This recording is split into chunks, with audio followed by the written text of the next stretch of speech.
I saw him before most people even noticed he existed. The new guy. Hat low, shoulders relaxed in a way that felt practiced, like he knew how to take up less space than he actually did. He walked into the store just after opening. No announcement. No introduction. He moved like someone who didn't want to be remembered. His name tag said Mike, but the name didn't match the way he observed everything. He watched the aisles the way a mechanic watches an engine he didn't build, quietly cataloging what shouldn't be there. I went back to breaking down boxes. Normal day. Normal noise. Then the crying started. Not loud. Not dramatic.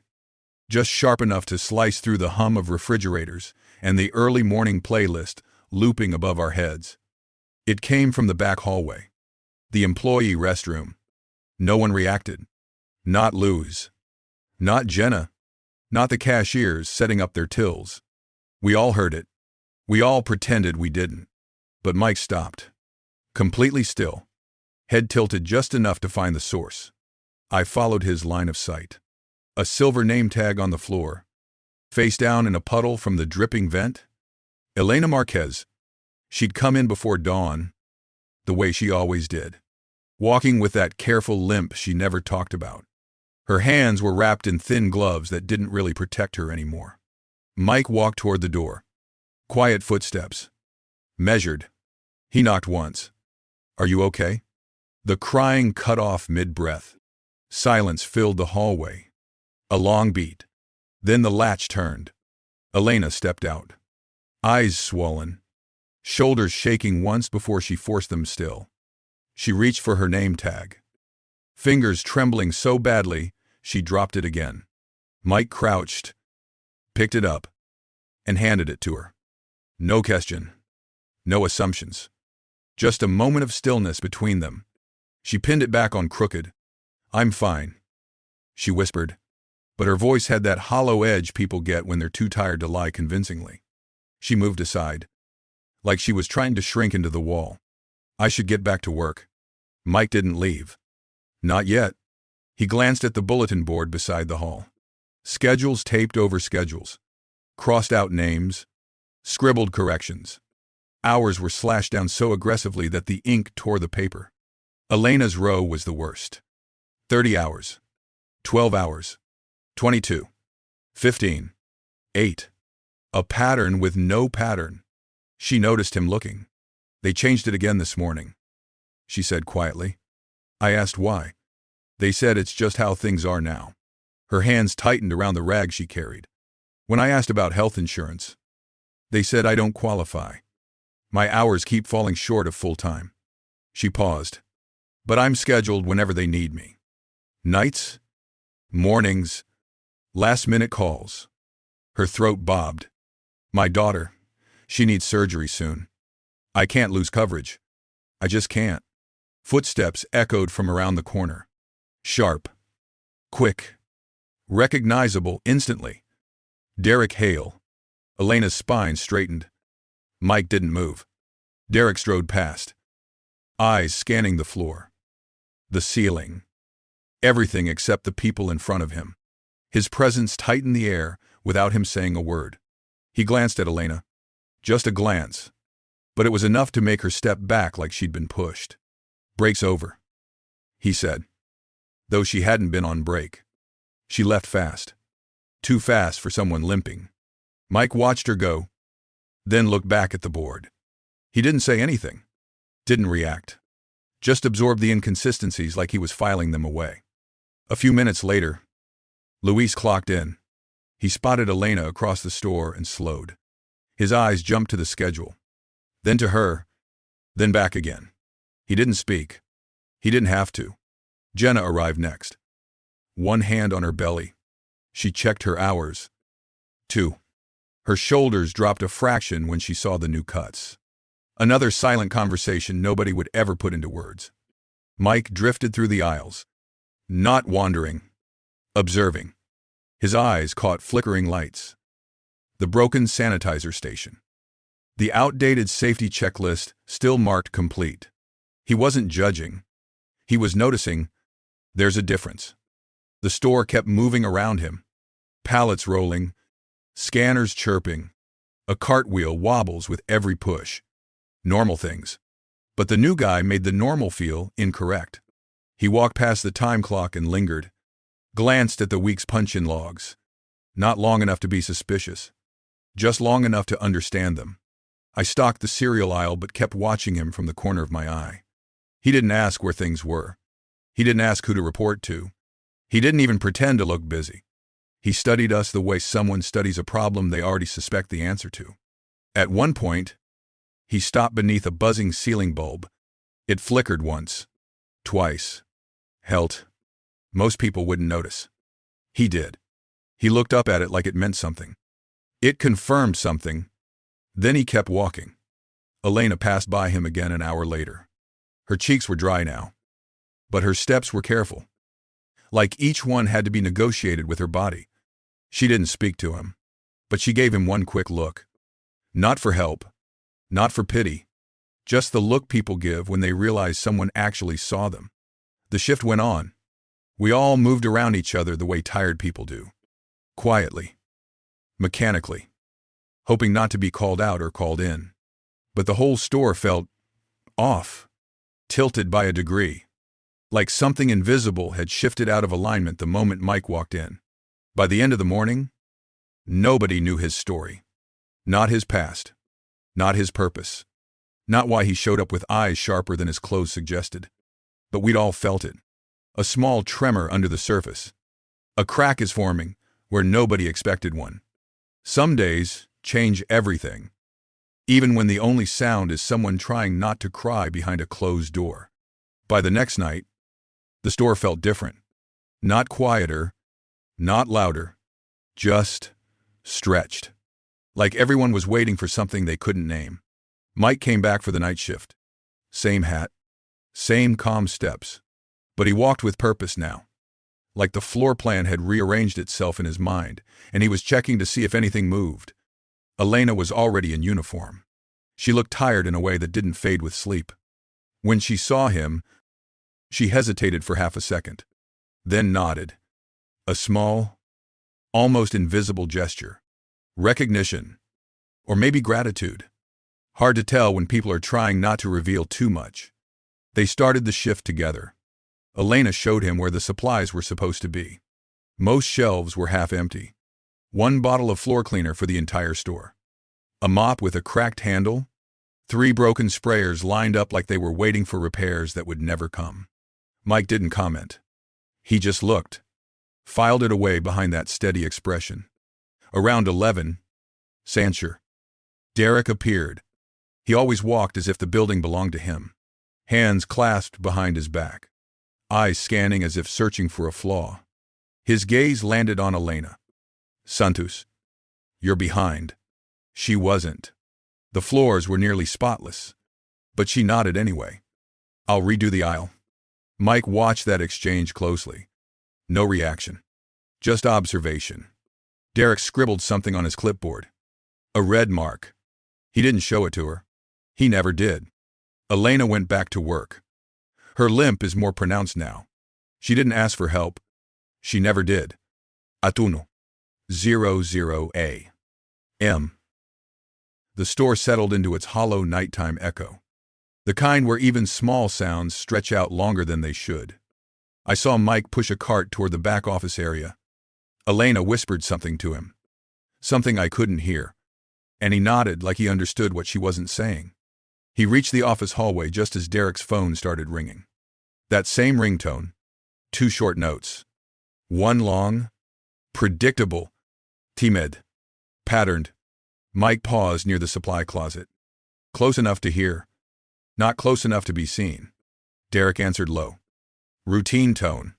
But the words weren't routine. Yes. Hours were cut. Marquez is down to 12 next week. No. She won't complain. None of them will. Pages rustled. Pens scratched. Just the ordinary sounds of a desk. But the content behind them wasn't ordinary. She won't qualify for benefits at this rate, Derrick said. Her kid's surgery, not our issue. The hallway held its breath. Mike didn't move.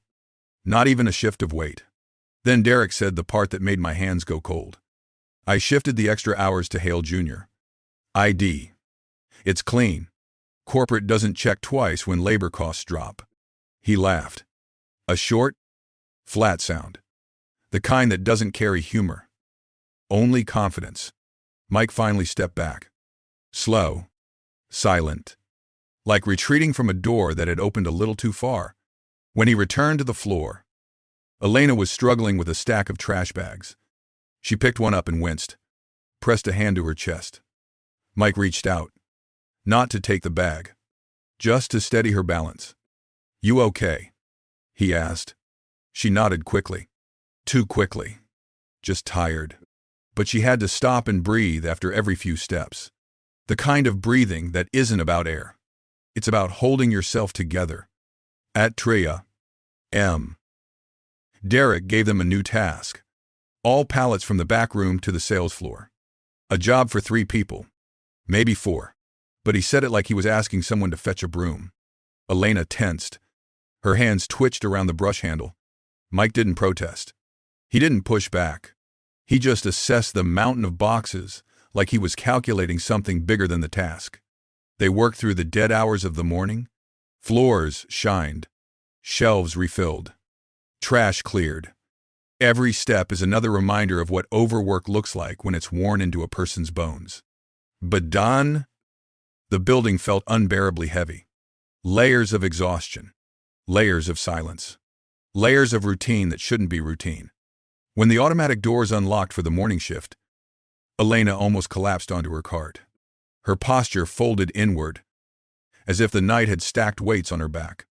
Mike stood a few feet away, watching her with that same quiet attention. No pity. No shock. Just a witness to something that shouldn't have been invisible for as long as it was. He didn't say much during cleanup. Only one sentence. This isn't how a store should run. Soft. Matter of fact. Not directed at anyone. It was almost like he was saying it to the building itself. Elena didn't respond. She was already heading toward the exit, dragging her tired limp behind her. But I saw Mike pocket his phone, and I saw the light blinking red on the screen. Recording. He hadn't come here to blend in. He hadn't come here to survive the shift. He'd come to see the truth we'd all gotten used to ignoring. Some nights don't break the system. They just show where the cracks were hiding all along. Sunrise hit the front windows in a pale stripe when everything finally snapped. We'd barely finished the night shift. Elena could barely stand.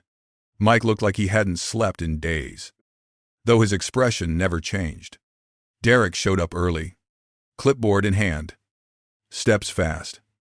Voice sharp before he even reached us. Inventory briefing. Front of store. Now, we gathered near the customer service. 15 of us. Each holding a clipboard. We didn't ask for. Each pretended not to glance at Elena, who leaned on her cart to stay upright. Derrick started talking. Rules. Penalties. A new system where every mistake came out of our pay. Even Jenna. 8 months pregnant. Couldn't hide the shock on her face. Then Derrick's eyes landed on Elena. If some people stopped worrying about personal issues, he said, tapping his clipboard, we wouldn't need stricter measures. Something in the air tightened. A collective inhale we didn't mean to take. And then Mike stepped forward. Not aggressively, not loudly, just enough that the space around us shifted. Something unfair is happening today, he said. His voice was calm, almost quiet, but it carried. Derrick turned. Excuse me. Mike didn't answer directly. He reached into his pocket, pressed play. The recording echoed through the front end of the store. Derrick's voice, crystal clear, talking about Elena, talking about cutting hours, talking about shifting wages to another ID. No one moved. Even the registers seemed to freeze mid-beep. Derrick's face drained of color. That's illegal. You can't record. It's one-party consent. Mike replied. Perfectly lawful. Something in his tone changed then. Not louder. Not harsher. Just anchored. He unpinned his name tag. Set it down on the counter. My name isn't Mike. The room didn't breathe. I'm Adrian Cole. A ripple went through us. Not noise. Not shocked. Just that strange gravitational pull when the shape of reality changes without warning. Derrick stepped back. You set me up? Adrian didn't react. He just nodded once to the two people who had walked in behind him without us noticing. Corporate security. They moved toward Derrick. Slow. Deliberate. Professional. You're being placed on leave, pending investigation. One of them said. Derrick sputtered something about loyalty. About misunderstanding. About conspiracies. But it didn't matter. The moment he crossed the threshold of the front doors, escorted out. The store felt different, like a pressure valve had finally turned. Adrian faced us again. I owe all of you an apology. He said, I should have seen what was happening sooner. No one spoke. It wasn't the kind of moment that asked for words. Then an unfamiliar woman walked in. Sharp suit. Tablet in hand. Laura Bennett, head of HR. She sat up in the break room with a team behind her. Names were called. Files pulled. Hours restored. When Elena's name came up, the room held still again. You've been misclassified for years, Laura said. You're owed $11. Joe by Archer. Elena didn't cry. Didn't gasp. She just closed her eyes for a long second. Like her body needed time to understand what safety felt like. And your full health coverage begins immediately. That was when her shoulders shook. Just once. Small. But real. Later. We gathered outside the break room. Waiting. Watching. Adrian stood with Elena near the office window. Their voices are low. Not private. Just gentle. I want you to manage this store, he said. Elena looked stunned. I clean floors. You lead people, Adrian answered. That matters more. She covered her mouth with her hand, not hiding, just steadying herself. By afternoon, promotions were rolling out. Luis to assistant manager. Jenna was granted full paid leave until after maternity leave. New scheduling rules were posted on the board. Clear. Fixed. No red slashes. No sudden cuts. For the first time in months, the store felt like something survivable. I walked the aisles watching everything shift into place. The way people stood a little straighter. The way conversations didn't stop when footsteps approached. The way Elena's limp looked slightly lighter. Even if her steps were still slow. Adrian made one last round before he left. Not inspecting. Just seeing. He paused near the front end, looking out at the late afternoon crowd filing in. This place will be different now, he said softly. Not a promise. More like a direction. And somehow, that felt stronger. Elena stood behind him. Name badge straightened. Uniform freshly pressed. Store manager. A title she hadn't asked for, but one she fit into, like it had been waiting for her. Before he walked out, Adrian turned back. If something ever feels wrong again, he said to all of us, don't wait for someone to notice. Speak. Then he was gone. The doors slid shut behind him. The store hummed back to life. Carts rolled. Scanners beeped. Lights buzzed. But the air wasn't the same. We weren't the same. Sometimes a place doesn't change when someone leaves. Sometimes it changes when someone finally sees. If stories like this matter to you, if you've ever witnessed something that didn't sit right, subscribe to Black CEO Tales. Share your story. Someone out there might need to hear it.